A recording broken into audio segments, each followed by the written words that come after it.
All right, welcome back to the lunch table, food for thought. I'm Nico Blitz. You already know where to hit that subscribe button, man. Shout out to my next guest. I want to kind of paint the picture on how I found her. I'm listening to the homegirl Twee, and then on Spotify, the recommended list just went to the next person. And then I heard this song called Save Yourself, and I immediately turned and I was like, wait, who is this? Shout out to my next guest, Colette Lush. What up? Hey. That was so nice. The ginger, right? Yep. You know what I mean? Super ginger. I was just talking to Twee the other day, and I was like, I love the way Colette is branding herself. She's just going full force with the redhead ginger thing. I mean, I can't change it, so I'm always going to get hives from the sun. Might as well just profit off it. Is that what freckles are? Are they hives from the sun? No. For me, I'll go in the sun, get really pink, then it'll all go away. I won't get any tan or anything. Okay. And then I'll get maybe 3 freckles, and then my legs or my arms will just get covered in these itchy bumps. Ooh. Yeah, it's really cute. It kind of reminds me of when I had eczema when I was a kid. I couldn't be out in the sun, and on top of that, my body was allergic to sunscreen.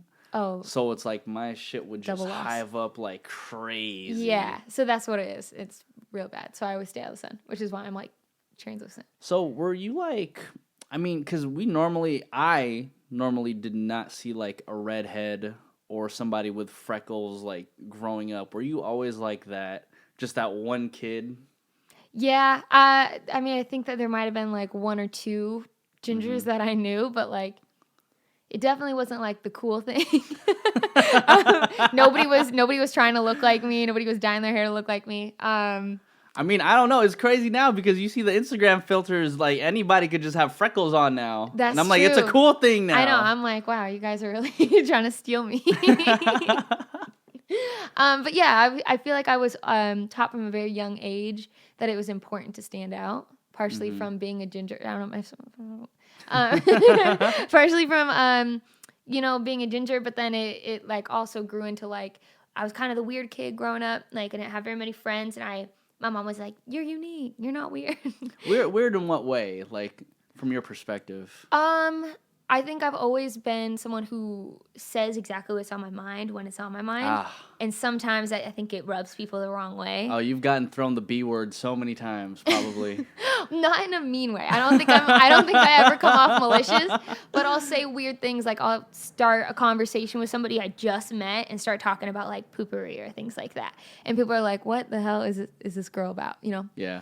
So I don't know. I can't give perfect examples, but I definitely wasn't invited to parties and shit growing up. You were probably one of those kids who had just the fun facts, just throwing. Literally, yes. So our conversation prior to this, and you mentioned that you had a dog, right? Yeah. And you had a support animal. I was this close to just telling you, there was a study in which if you have a dog, it actually increases your life expectancy by 10 years. Really? Yeah. Is that true?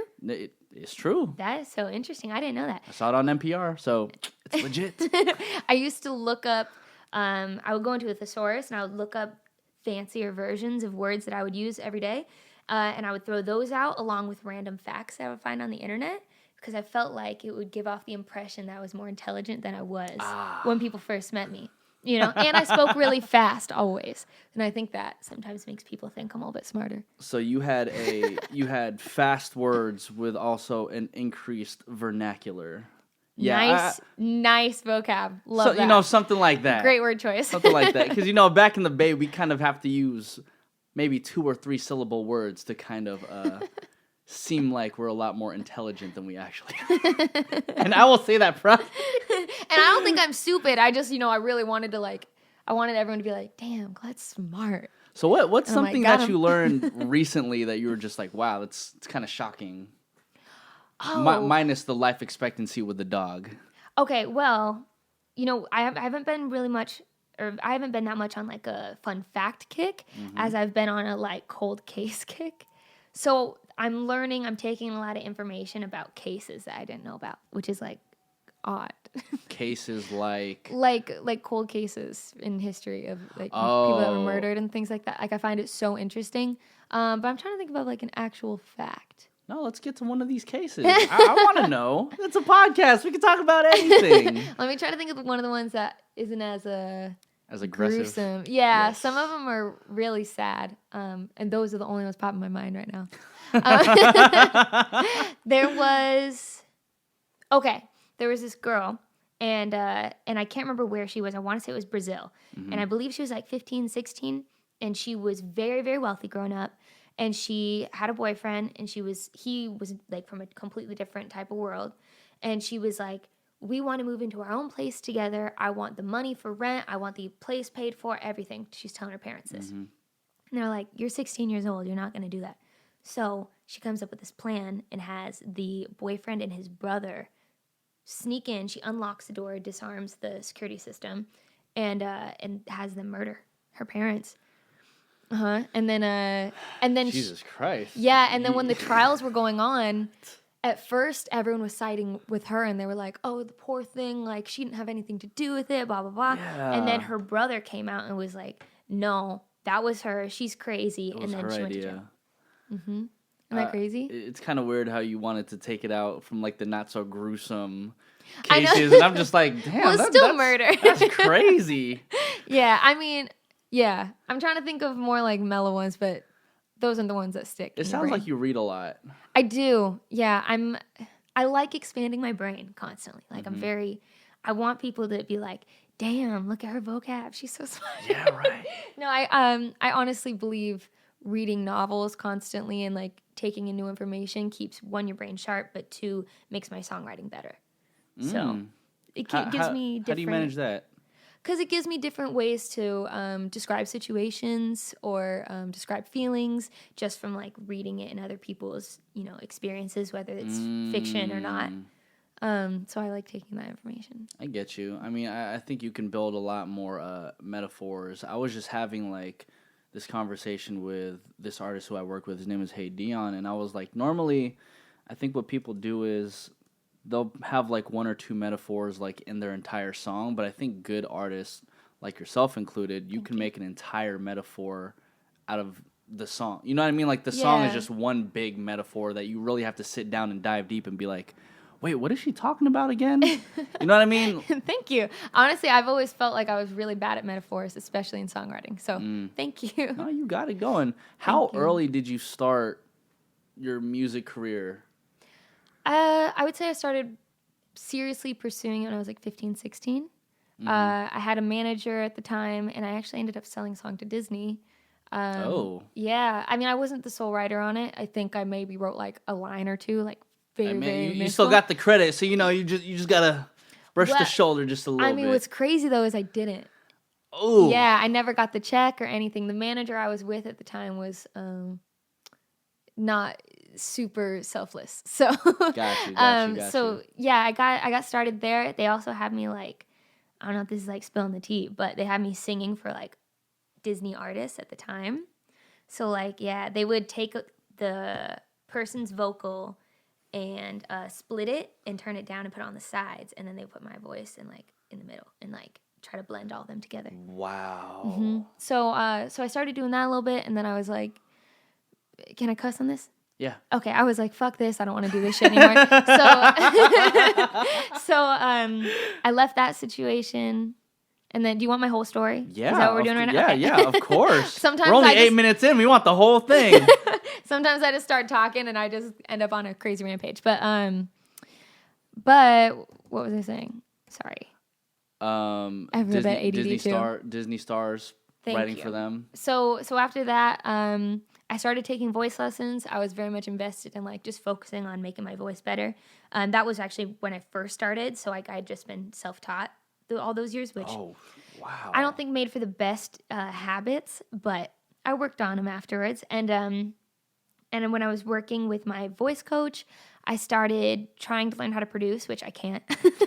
I'm horrible at it. At least you're being honest with yourself. But I tried, Yeah. I tried to make the effort. I started seriously focusing on songwriting. I was going to a bunch of music expos, just learning a lot. Like I'm a big learner. I like always taking in information. So I was really focused on learning people's stories of how they made it, learning what songwriters said about writing, reading books on songwriting, that type of stuff.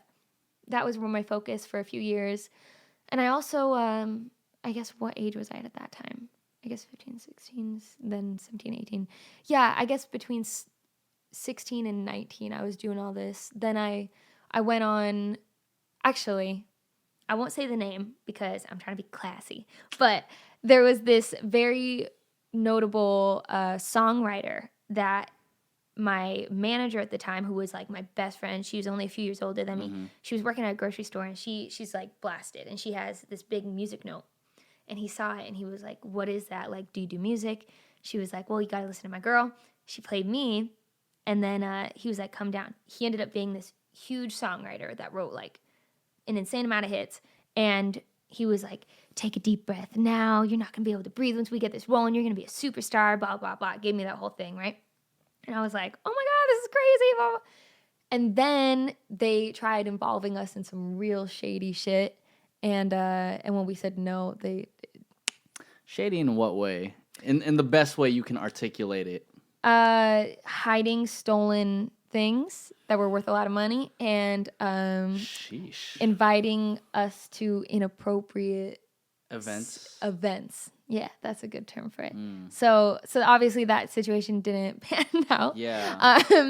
And then I went on Idol, and then right after Idol, I mean, that was a great experience. I don't know if you want me to elaborate more on that. Yeah, of course. How did you get into Idol? American Idol. For people who couldn't put that together. I actually had someone who was trying to manage me at the time, and he was like... you went through like, what, 3 managers already? I was courting. Some managers. Courting a lot of managers just to kind of feel out who was a good fit and like what would work and what wouldn't work. So, and he actually, it didn't end up working between us. We just... I'm very sensitive. So if people are like mean or abrasive, I just don't. I'm like, I can't vibe with this. So got you. I'm just like a sweetheart. Like, that was a bad joke. That was stupid. But so this courted manager at the time helped you onto American Idol. He was like, I'm gonna set you up with the producer auditions. And what I actually found out, I don't know if people know this, but when I was on it on the like farewell season, which I think that was either 14 or 15. I can't remember which number. I think it was like 15. 15? Yeah. Okay. I'll believe you. I mean, just threw something at the wall. Hopefully we're right. Yeah. During that season, when I was in Hollywood Week, everybody except maybe 1 or 2 people had the audition set up by like a manager or somebody who knew one of the producers and things like that. Only like 1 or 2 of them were from the big casting calls, which is crazy because I've done a lot of those shows. I've auditioned for all of them.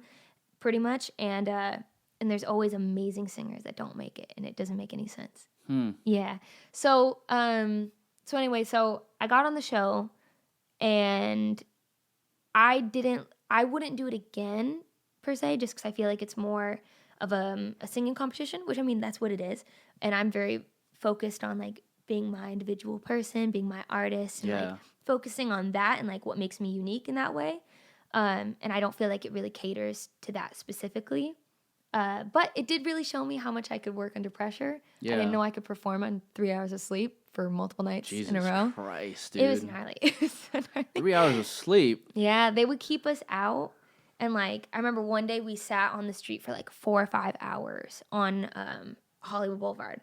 And because they were getting like a bunch of B-roll shots and things like that. And they wanted like, okay, you know what? How about you? You come over here and we'll film you walking down or looking at the stars or whatever, right? And the corny shit. Yeah, exactly. The LA is the dreamland shit. So, but that day they had us out on the street, just sitting on the sidewalk for like hours and hours. And then we got home, and they immediately were like, okay, pick a group, and then you get a rehearsal time. And we didn't even finish that day till like 4 a.m. And then 3 or 4. I'm sorry, I don't want to exaggerate. I think it was 3.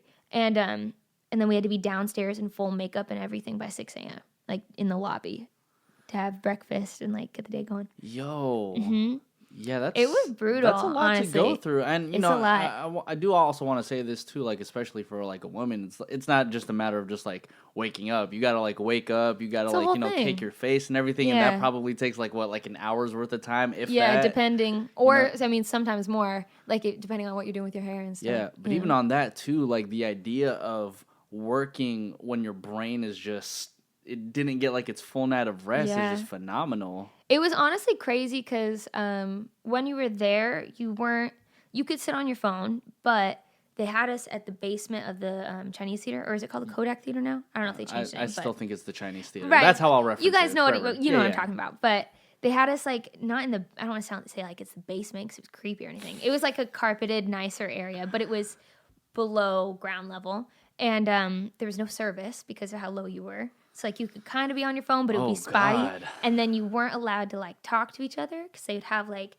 5 interviews going on in the room at the same time, so you couldn't speak, and then you also weren't allowed to practice singing. So like you would wake up, maybe you would kind of warm up in your hotel room, even though they said don't sing in your room because we'll get kicked out of here. Mm-hmm. So you would like kind of do a little warm up, and then you would go a whole day where you're basically sitting there and being quiet, and nobody's having caffeine because caffeine dries out your vocal cords, and nobody's having dairy because it puts gunk in your throat.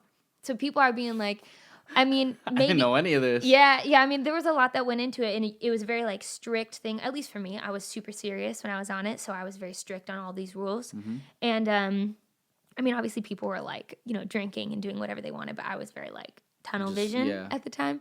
And then all of a sudden they'd be like, Colette, you're on stage in 1 minute. Go, go, go, go. And you'd have to be like, oh, shit. And you'd run and jump on stage. So then when did you even get time to rehearse for yourself? You would maybe get like an hour if you booked one of the rehearsal rooms, but it would be like at the end of the night. So like between like midnight and 4 a.m. Damn, one of those dead zone hours. That's crazy. Shout out to you for like going through that. Thank you. I mean, because I learned a lot. I've had people who have been on like Netflix shows, like Rhythm and Flow, like I just mentioned to you earlier, or even people who have been on The Voice, and a lot of the experiences that they share are kind of similar to that, where it's just like everybody gets separated. There's not as much leg room as you think there actually was, and I'm just like, I don't know. I feel like as an artist coming out from like the TV realm, like the experience isn't always necessarily the best. Mm-hmm. Yeah, it's not. You also feel very like disconnected from the world around you. Like I remember coming home from it and being like, I didn't even know all this stuff happened in the news because I was so like exhausted. I wasn't like looking at other stuff. I was like there and then asleep and then like doing all my things and asleep, Yeah. So it was crazy to like, I remember feeling like I wasn't in our like time. Like I felt very weird and out of place. Yeah, it's kind of like a vacation, but not necessarily a vacation because you're so tapped out from the world. Right. Like it kind of sounds like kind of like putting like lab rats in different. Yeah. You know what I mean? Yeah, definitely. And I think they do a lot of the things that they do, and they push you as hard as they do so that they can see like, okay, who's gonna break? Who can we like get to have a mental breakdown? Yeah, because at that point, the music, like you being a contestant, it seems like it's more of a mental competition at that point. Yeah, I think it kind of a big part of it is actually. Sheesh. Yeah, I mean there were a lot of mental breakdowns I watched, and I don't know if all of them were filmed, but did you end up a lot having of people one? broke. I don't think so actually. I think I was exhausted. I did cry when I got sent home, but I remember being like, I'm not gonna cry on camera. I'm not gonna be that person. So I like tried my hardest to like hide it, and I was like, Yeah. But yeah, no, I actually think I held it together a lot better than I thought I would. Were you nervous like performing in front of JLo and them for the first time? Oh my gosh, yeah. If you watch my audition, it's really embarrassing. I like am just like spewing out information, and I'm just like trying to talk and like crack jokes. And when I walked in, they didn't really like acknowledge me. Like it seemed so much different when I watched it back than how it felt in person. It's the edits, man. It is. It's the edits. I thought JLo hated me. Like the whole time, I genuinely thought she was giving me like a death glare, and I was staring at her like, oh my God, she's so much prettier in person. Like holy shit, she's gorgeous.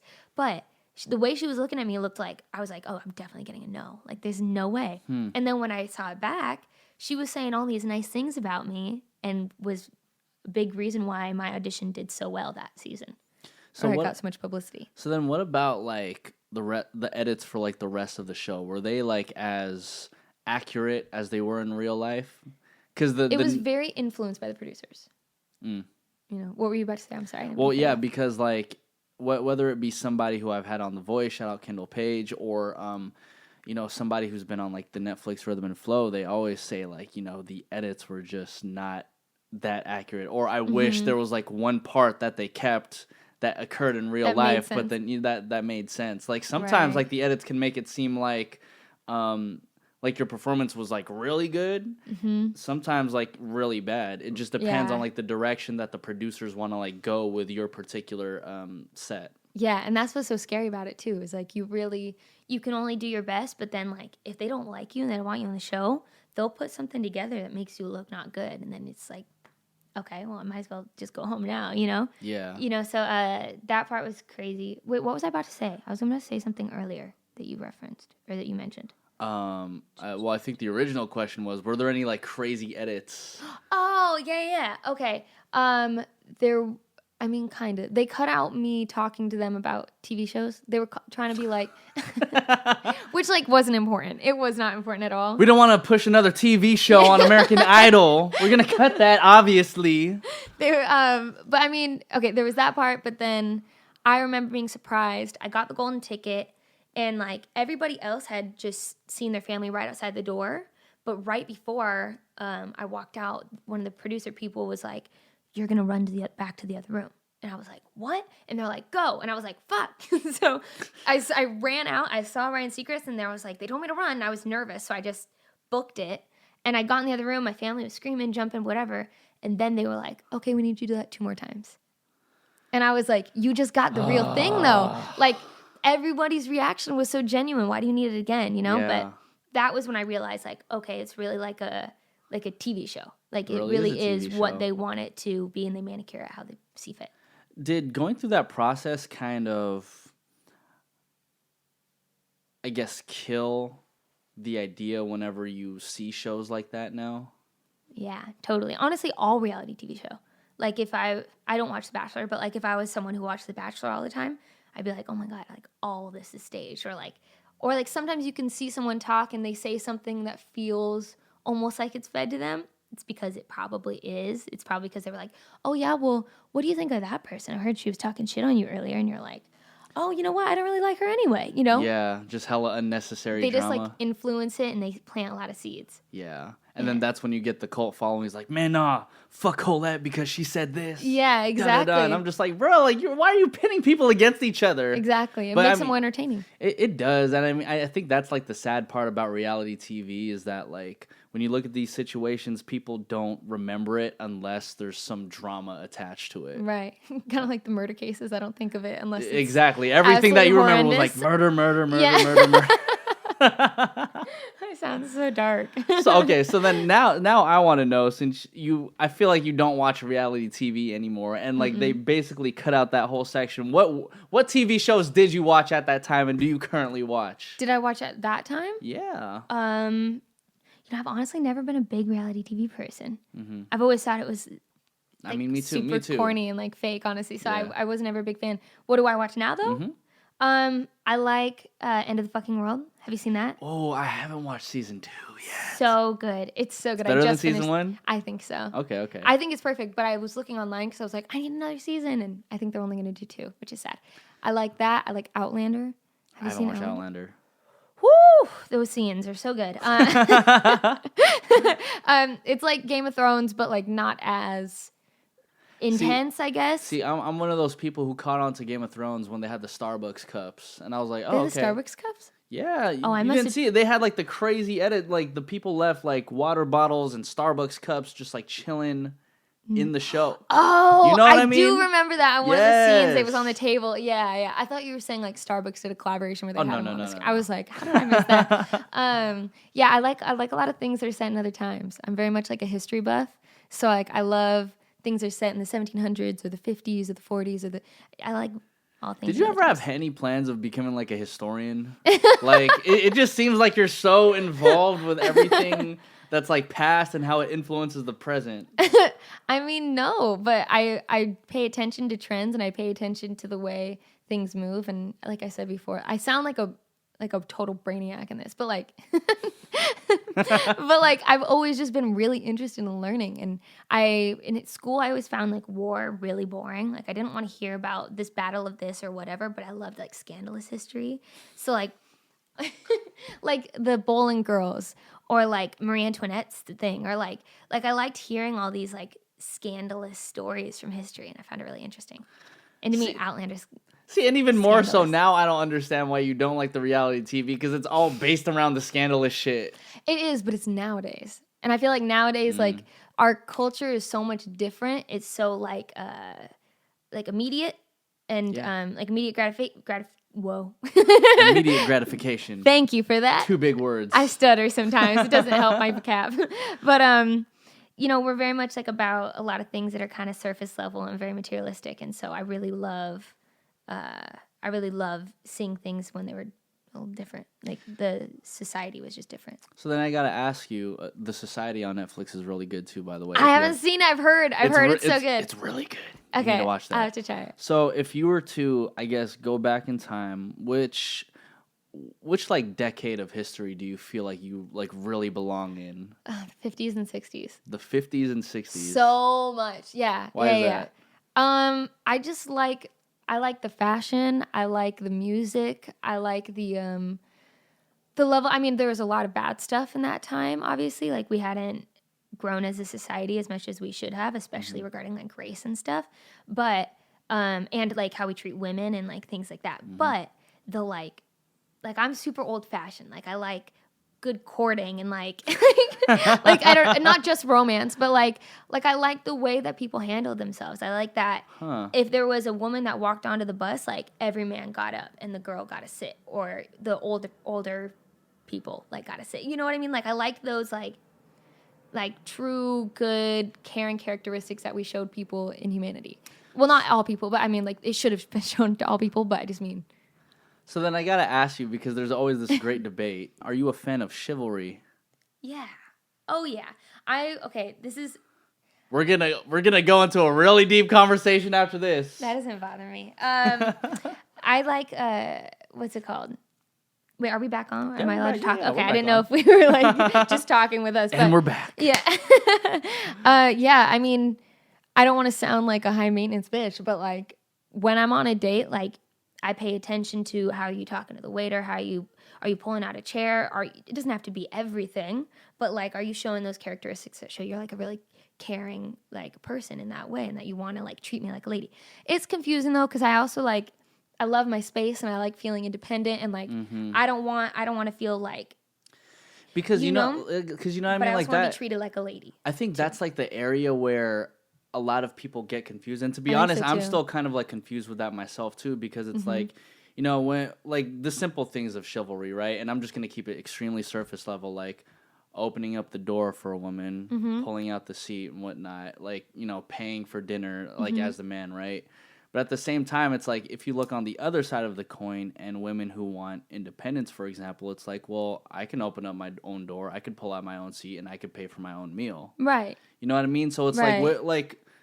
like not that we have to solve it, but it's just like, where's kind of like that gray area where you can kind of have like Where you can the try your chivalry and the independence at the same time. Right. And I mean, I think that's always going to be like a personal preference with people. But I mean, for me personally, like, I like having my door opened. I like, I don't know, like, I like those little things that are like very like gentlemanly. But at the same time, like, I don't mind splitting dinner every once in a while or things like that. I say every once in a while because I'm not going to split it every time. To keep it up. I don't have money like that. I can't be going out all the time, you know, but like, like, I'd rather cook at home. But I just mean like I think it depends on each person and like feeling each person out and what they're okay with. Because I also understand the woman being like, fuck that, like, don't touch my door. Like, I got it. Like, I want to show you how strong and independent I am. I get that.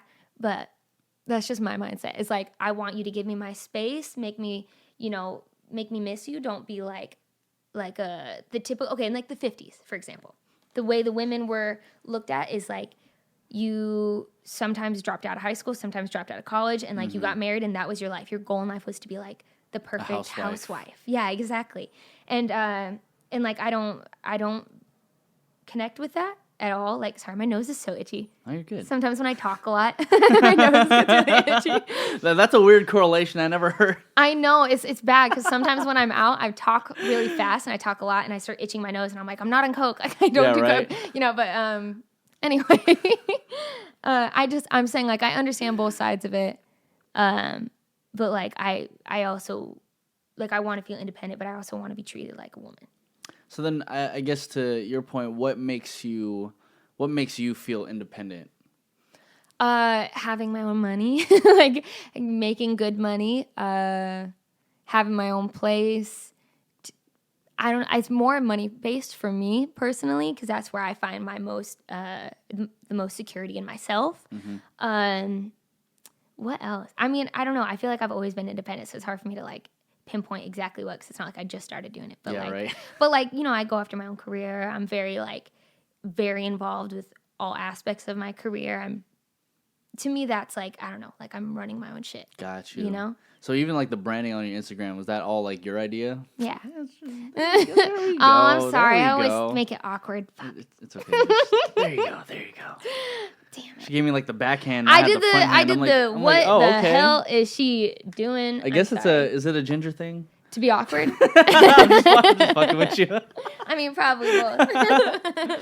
Oh man. I'm looking through your Spotify and you have like just pockets of like hiatuses between like singles and projects. Yeah. I think your last album was in like what your last EP was like in December of 2018.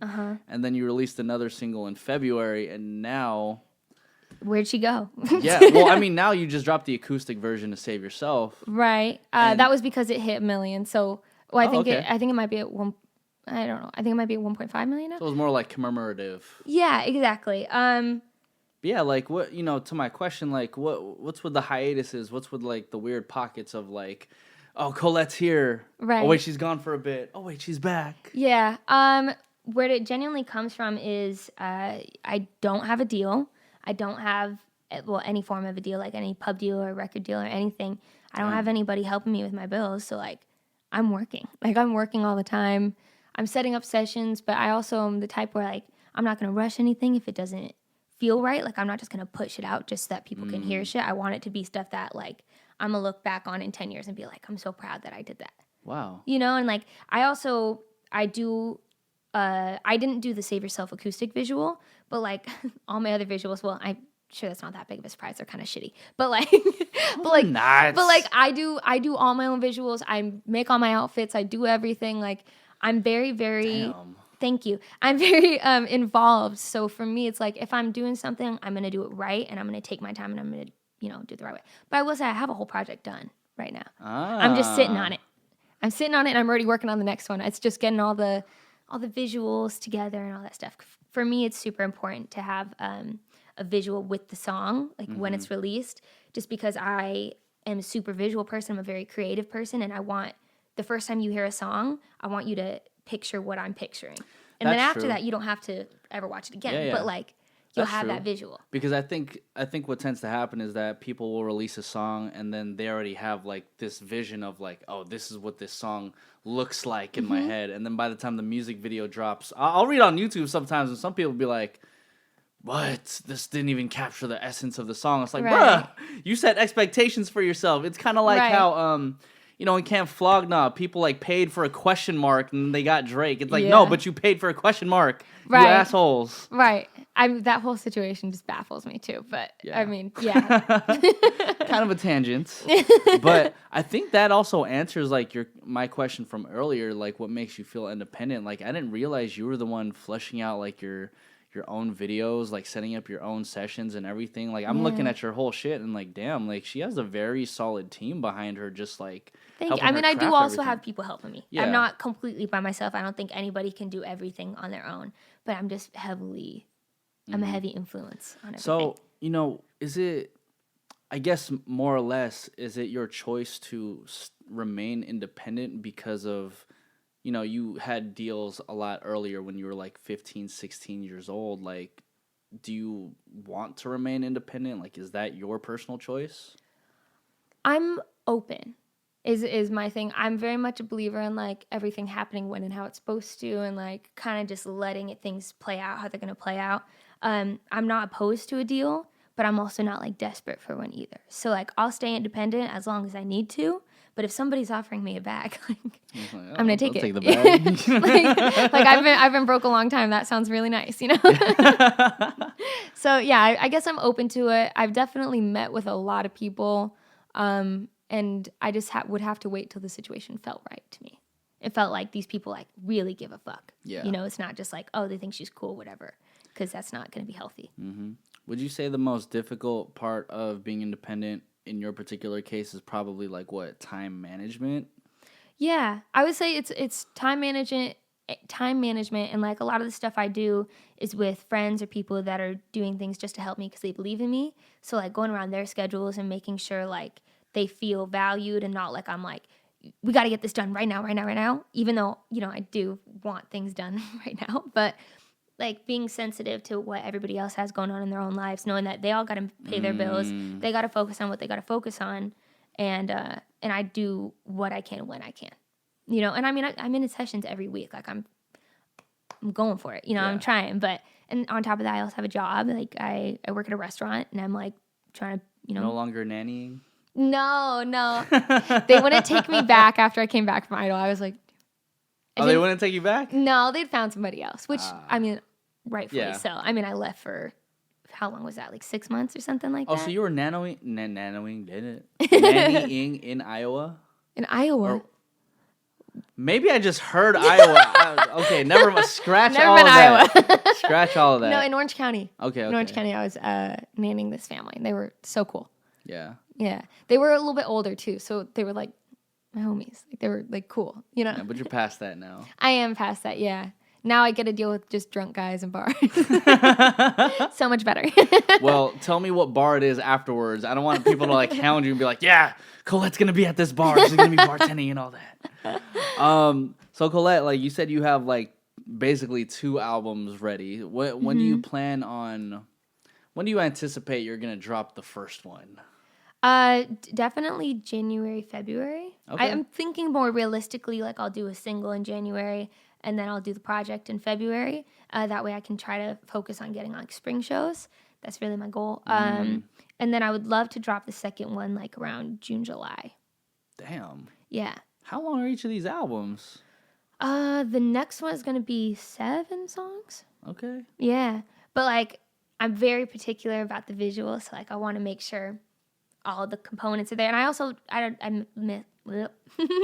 didn't say this earlier, but I also do like all my own artwork and like everything. So like there's a lot of time that goes into it along with like living a normal life. And, like, someone being pay busy. this girl, man. Like, fuck. Right? I'm being someone dead pay ass me. serious. Somebody pay this girl. Sugar daddies? No, I'm just kidding.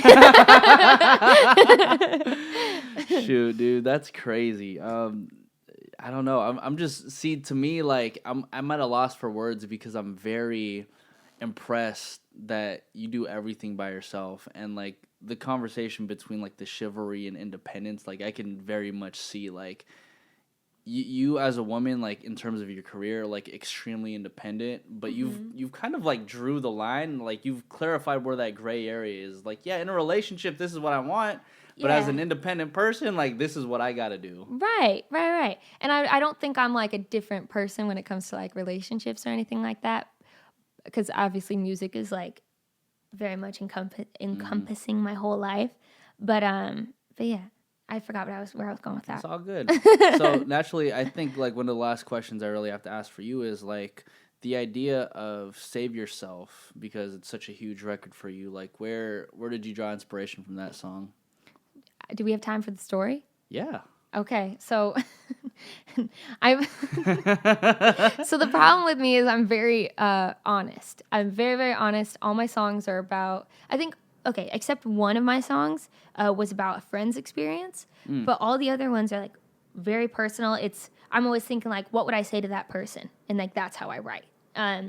So Save Yourself is about a relationship I was in, and he is an addict and an alcoholic, and yeah, I told you about it before. Yeah. So, and this is, I mean, I wrote the song 3 years ago now. So it was a while ago, but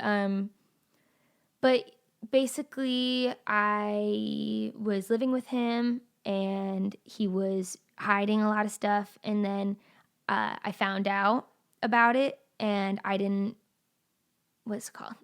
I had a rule, if you will. I was like, I don't mess with this. I don't mess with this. Like, if you bring it around me, like, I'm done. Like, I can't be involved in this because I'm like, I'm doing this shit. I don't have time for, like, this that shit, yeah. this other life. So I wrote the song actually the day I broke up with him. Oh wow. Yeah. But it's about addiction. Is like what it's really about. Wow, I said that story so much shorter than I normally do. I normally ramble at my shows, and I like. Hey man, you gave us. I spill the tea everywhere. You gave us the very concise Twitter version. Twitter. Like one of those tweets where it's like you can drag it on to like the next. You gotta like reply to yourself. Right. No, I do that a lot. I always have too much to say. But dude, like I mean, first and foremost, I really appreciate you sharing that story with us. Thank you. Seriously, like it means a lot to me that you were able to share that with us. Speaking of tweets, I think there was just like one tweet that really caught my attention, so I had to ask you about it. Oh no. You said, "I'm so tired of being the good girl. This new chapter, I'm turning into the baddest version of myself. I don't give a shit anymore. Ha ha ha ha ha." Smiley face. And it's one of those smiley faces with the colon and then the parentheses, so it's like the legit smiley face. Like you really had to type that shit up. Yeah. Transformation. I'm going through some stuff right now. I think I mentioned that a little bit earlier too, but like off camera. But yeah, I'm just okay. I've always been like a good girl. Like I focus on my shit. I'm always in a relationship. Like I do my thing and like that's it. Like I don't do anything else, right? And well, that sounds very that's very wide. But like I just mean like I am tired of being apologetic, and I'm tired of being like so worried about how things I do are going to affect other people. There's a lot of circumstances in my life where I feel that way. And so that tweet was just in a moment where I was frustrated and I was like, dude, fuck this shit. Like, I don't give a fuck anymore. Like, I'm just focused on me. I'm focused on getting my bag, and like, that's it. That's it. So, yeah. There we go. Yeah. Colette Lush, everybody. Man, crazy. Crazy. Very emotional podcast. Like a lot more emotional than I have been getting for the past couple of weeks or so. Tea. Shoot, Colette, thank you so much. Save Yourself. The acoustic version is out now, and we can expect a project January, February-ish. It's fire. I'm super excited for that. It's worth the wait, I promise. Colette, where can everybody find you? On Instagram, I'm Colette Lush the Ginger. 1 L 2 T's, and just to clarify, yeah, and on Twitter I'm Colette Lush Ginge. I live stream a lot of my mental breakdowns, so it's very I need to stop making that joke. I make that joke everywhere, and people are like, "Shut the fuck up." But yeah, that's where you can find me. You're crazy. You're crazy. Oh wait, go ahead. Sorry, I also make these like trash quality vlogs of my life, and I find them very funny. They get like 100 views. Nobody gives a shit. But like, if you want to get to know me better and like see more of my personality and what I do daily, that's where you can find it. That's on your YouTube? That's on my YouTube. Okay. Yeah. I'm gonna go check out your YouTube. I've also cried on there too, so it's just oh God. There's a lot. You got the emotional roller I got my coaster. own reality TV show on there. Hey. But no crazy ass edits. Yeah, no fights, just me just being insane. There you go. This is the lunch table, food for thought. I'm Nico, Blitz, Colette Lush, and we are out, everybody. Yay!